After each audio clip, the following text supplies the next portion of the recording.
বাপরে। আসসালামু আলাইকুম রহমতুল্লাহ। আজকে এমন কিছু বিষয় নিয়ে কথা বলতে চাচ্ছি যার ৮০% আমাদের বাইকাররা জানে, ইয়াল্লাহ জানে, অথবা পার্সেন্টেজটা হয়তো আরও বেশি। যেটা নিয়ে আমি আসলে অনেকদিন ধরে মোটরসাইকেল চালাই।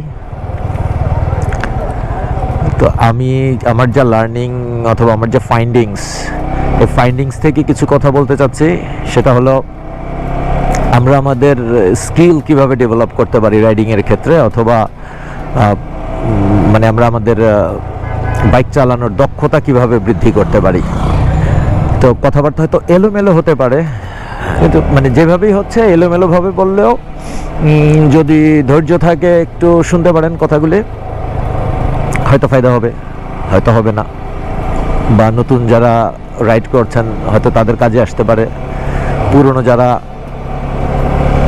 রাইড করছেন তাদের জন্য হয়তো একটা রিমাইন্ডার হতে পারে। এই তো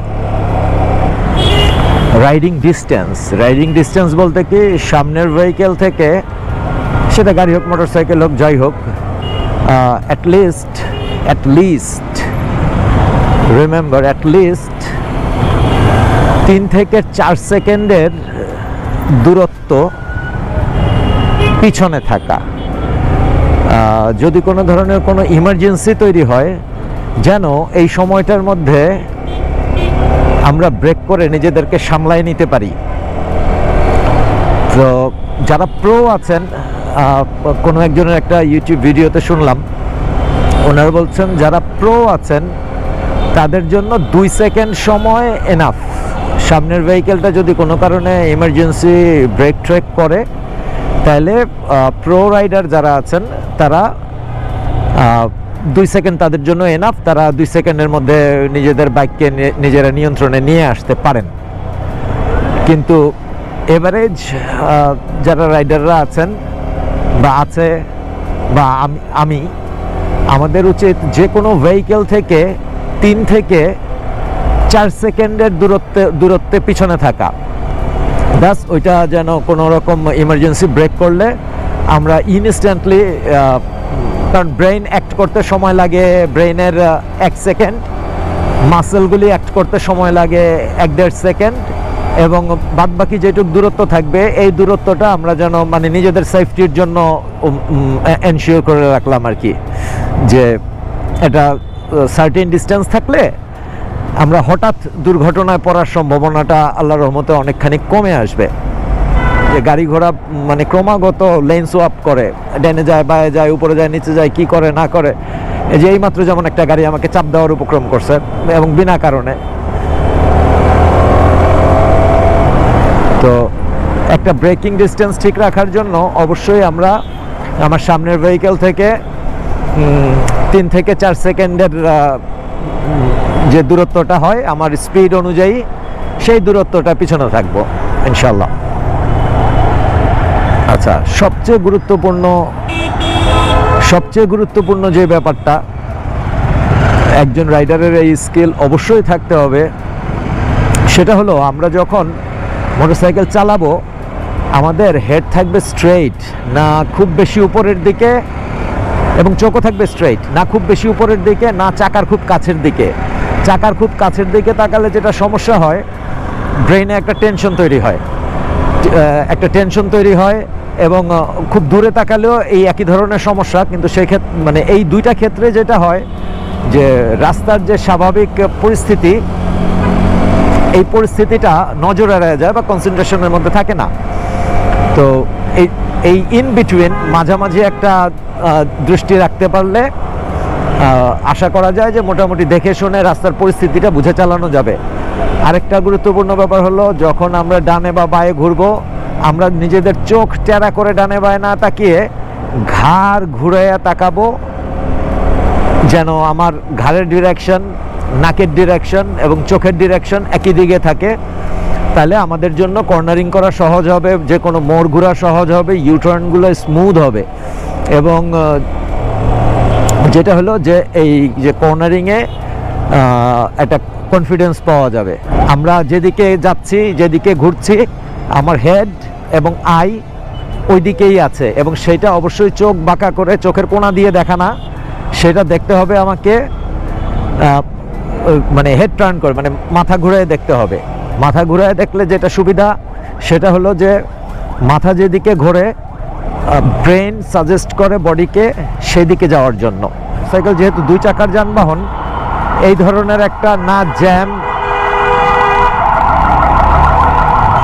না খোলা সিচুয়েশনে বাইকটাকে আস্তে আস্তে চালায় যেতে হবে, এবং ব্যালেন্সটাও ঠিক রাখতে হবে। এই জন্য এই প্র্যাকটিসটা থাকা খুব জরুরি। তো মোটরসাইকেল চালনায় দক্ষতা অর্জন করতে হলে এই স্লো স্পিডে রাইড করতে পারার দক্ষতাটা থাকা দরকার।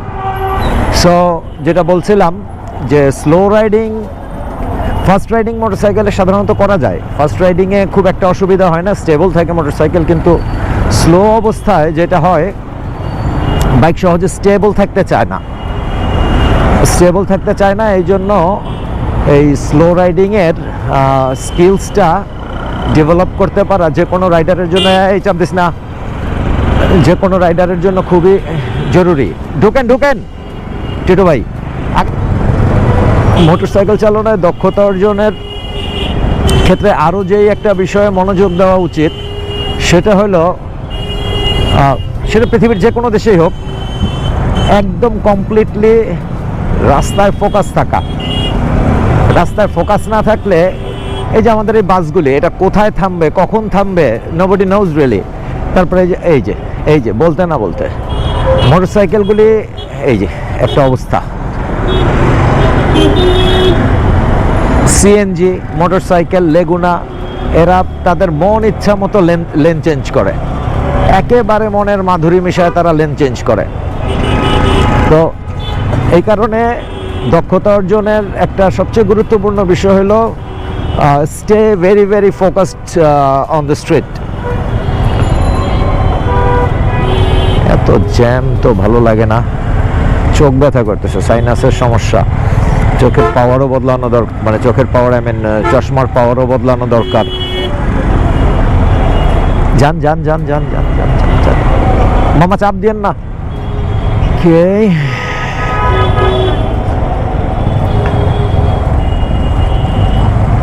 আমার মনে হলো যে আসলে আমাদের শহরে ওই যে একটা উল্টা রিক্সা আসতেছে, আবার বাইক, গাড়ি এবং সব ধরনের ভেহিকেলসেরই পরিমাণ আসলে অনেক বাড়ছে। সেই হিসাবে স্কিলড ড্রাইভার এগুলো আসলে সেভাবে তৈরি হয় নাই। কাছে যেটা মনে হয়, আমাদের রাইডারদের দক্ষতা বাড়ানোটা খুব দরকার, খুব। আমি যেমন টু ভেরি অনেস্ট, আমার বাবা মাও ভয় পাইতো যে তার ছেলে বাইক চালাবে। পরবর্তীতে অবশ্যই করতে হয়েছে। আসলে আমি সাংবাদিকতা করি, আমার বাইক না চালাইলেও উপায় নাই। আর আমি ভয় পাই, আমার একটা ছেলে আছে, ওর বাইসাইকেল আমি অলরেডি তারা কিনে দিছি, সেও চায় বাইক চালাবে বাবার মতো। এখন রাস্তার এরকম অবস্থা থাকলে আমি হয়তো তাকে নিরুৎসাহিত করব, হয়তো নট শিওর, হয়তো নিরুৎসাহিত করব। যদি দক্ষ রাইডার এবং ড্রাইভার তৈরি হয়, তাহলে এই ইনসিকিউরিটিটা থাকবে না। তো যে কারণেই আসলে আমার মনে হলো যে যেই সমস্যাগুলি আমার কাছে মনে হয়, বা সমস্যা বা প্র্যাকটিসগুলি আমার কাছে মনে হয় করা দরকার, যে প্র্যাকটিসটা করা দরকার, আসলে সমস্যা না, এই প্র্যাকটিসটা করলে, এই যে একটা অবস্থা, কেন মোটরসাইকেলটা ঢুকতে দিলে তোর কি জাত যাবো?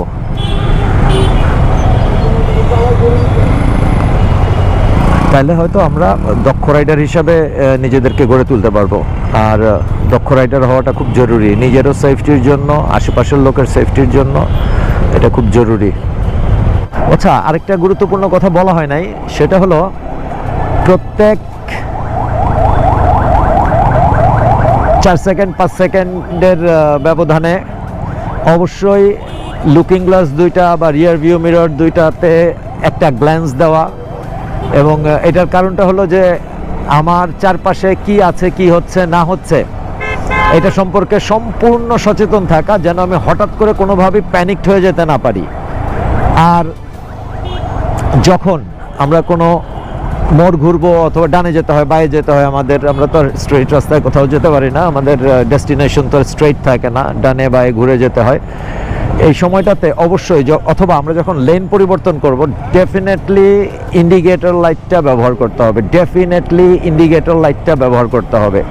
আমরা যখন লেন চেঞ্জ করব তখনও ইন্ডিকেটর ব্যবহার করতে হবে, যখন কোনো মোড়ে ঢুকবো তখনও ইন্ডিকেটর ব্যবহার করতে হবে। ইন্ডিকেটর ব্যবহার করলে পিছনের ভেহিকেলগুলো কনফার্ম হতে পারে যে আমার মুভমেন্টটা কি হবে, তা না হলে একটা কনফিউশন তৈরি হলে একটা কোলিশন সৃষ্টি হতে পারে, and it can be very dangerous, it can be very dangerous. So lane পরিবর্তনের ক্ষেত্রে সবসময় ইন্ডিকেটর ব্যবহার করা, যে কোনো টার্নিংয়ের ক্ষেত্রে ইন্ডিকেটর ব্যবহার করা। এছাড়াও হাইওয়েতে ইন্ডিকেটরের আরও নানান রকম ব্যবহার আছে, আপনারা হয়তো জানেন, আর আমার পক্ষে যতটুকু জানা আছে আমি চেষ্টা করব কোনো এক সময় যদি সুযোগ হয় বলার জন্যে। স্কিল ডেভেলপমেন্টের আরও একটা গুরুত্বপূর্ণ দিক হলো be in limit, be in limit. For example, এই রাস্তায় আমি হয়তো 60 কিলোমিটার স্পিডে আরামসে চালায় যেতে পারি, অনেকের জন্য হয়তো সেটা 80 কিলোমিটার। এটা হলো আমার জন্য 60 আমার লিমিট, 80 হলো ওনার জন্য ওনার লিমিট। তারপরেও প্রত্যেকটা রাস্তার একটা ক্যাপাসিটি থাকে, ডেফিনেটলি সেই ক্যাপাসিটিটা মাথায় রেখে, কারণ রাস্তায় আমি শুধু একা চলি না, রাস্তায় আরও অনেক মানুষজন চলেন, সবাই নিরাপত্তার কথা মাথায় রেখে অবশ্যই অবশ্যই লিমিটের মধ্যে চলতে হবে। এবং ডেফিনেটলি যে যার যার লিমিটের মধ্যে থাকার চেষ্টা করা। আর লিমিট বলতে আসলে যেটা বুঝি সেটা হলো যে কতখানি স্পিডে আমি আমার নিজের উপরে, আমার বাইকের উপরে নিয়ন্ত্রণ রাখতে পারবো। আর একটা গুরুত্বপূর্ণ ব্যাপার হলো ব্রেকিং। নিজেদের ব্রেকিং সিস্টেম আমরা যত বেশি আপডেট করতে পারবো এবং কনফিডেন্ট হতে পারবো, তত বেশি আমাদের নিজেদের জন্য ফায়দা হবে। ব্রেকিং খুবই গুরুত্বপূর্ণ।